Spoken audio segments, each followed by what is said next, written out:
మేడ్చల్ జిల్లా కుత్బుల్లాపూర్ దూలపల్లిలో నిన్న జరిగిన అగ్ని ప్రమాదం ఇప్పటికీ మంటలు అదుపులోకి రాలేదు. మంటలు ఆర్పేందుకు ఫైర్ సిబ్బంది తీవ్రంగా శ్రమిస్తున్నారు. మరోవైపు ట్రాఫిక్ సమస్యలు తలెత్తకుండా దారిని మళ్లించారు పోలీసులు. ఎంత ప్రయత్నించినా ప్లాస్టిక్ కంపెనీ కావడంతో మంటలు అంతకంతకు చెలరేగుతున్నాయి.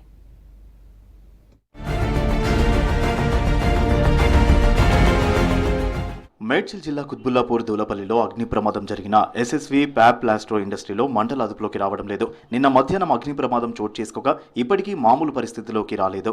పెద్ద ఎత్తున మంటలు చెలరేగడంతో గ్రౌండ్ ఫ్లోర్లో ముడిసరుకుపై 3 అంతస్తుల బిల్డింగ్ కుప్పకూలింది. దీంతో దట్టమైన పొగ పరిసరాల్ని కమ్మేసింది.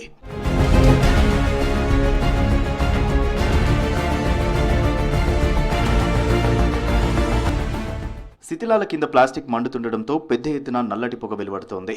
గ్రౌండ్ ఫ్లోర్లో ఉన్న ముడిసరుకులు అగ్నికి ఆహుతవుతుండటంతో మంటలు క్రమక్రమంగా ఎక్కువ అవుతున్నాయి.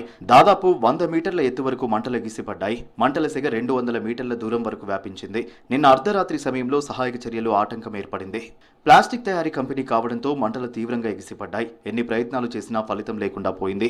మంటలు అధికంగా చెలరేగడంతో కంపెనీ భవనం కూలిపోయింది. 3rd ఫ్లోర్ నుంచి 1st ఫ్లోర్ వరకు మంటలు వ్యాపించడంతో అదుపు చేయడం కష్టతరంగా మారింది. దట్టమైన పొగ అలుముకోవడంతో స్థానికులు భయాందోళనకు గురయ్యారు. అటు దూలపల్లి రోడ్డులో ట్రాఫిక్ ఇబ్బంది తలెత్తకుండా ముందస్తుగా ట్రాఫిక్ ను డైవర్ట్ చేశారు పోలీసులు. మంటలను ఆర్పేందుకు 6 ఫైర్ ఇంజన్లు 20 ట్యాంకర్లలో నీళ్లు తీసుకొచ్చి ప్రయత్నించారు ఫైర్ సిబ్బంది. సరైన ప్రికాషన్స్ మెయింటైన్ చేయకపోవడం వల్లే ఎస్ఎస్వి ఫ్యాబ్ పరిశ్రమలో అగ్ని ప్రమాదం జరిగిందన్నారు జిల్లా అగ్నిమాపక అధికారి. పక్కనున్న పరిశ్రమలకు మంటలు వ్యాపించకుండా జాగ్రత్తలు తీసుకుంటున్నట్లు తెలిపారు.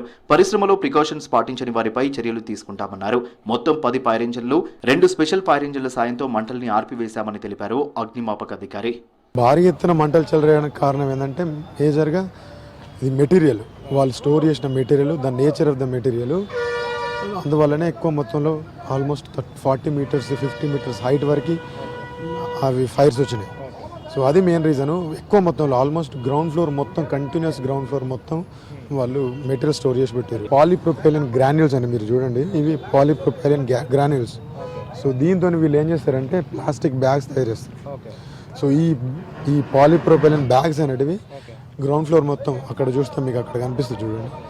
సో అవి పాలీప్రొపైలిన్ గ్రాన్యూల్స్. అవి గ్రౌండ్ ఫ్లోర్ మొత్తం ఇంత పెద్ద ఇండస్ట్రీలో గ్రౌండ్ ఫ్లోర్ మొత్తం స్టాక్ చేసి ఉన్నాయి. వీటికి సంబంధించి ఇంటర్మీడియట్ ప్రోడక్ట్స్ కూడా 1st, 2nd, 3rd ఫ్లోర్లో కూడా ఉన్నాయి, ప్రోడక్ట్స్ ఉన్నాయి.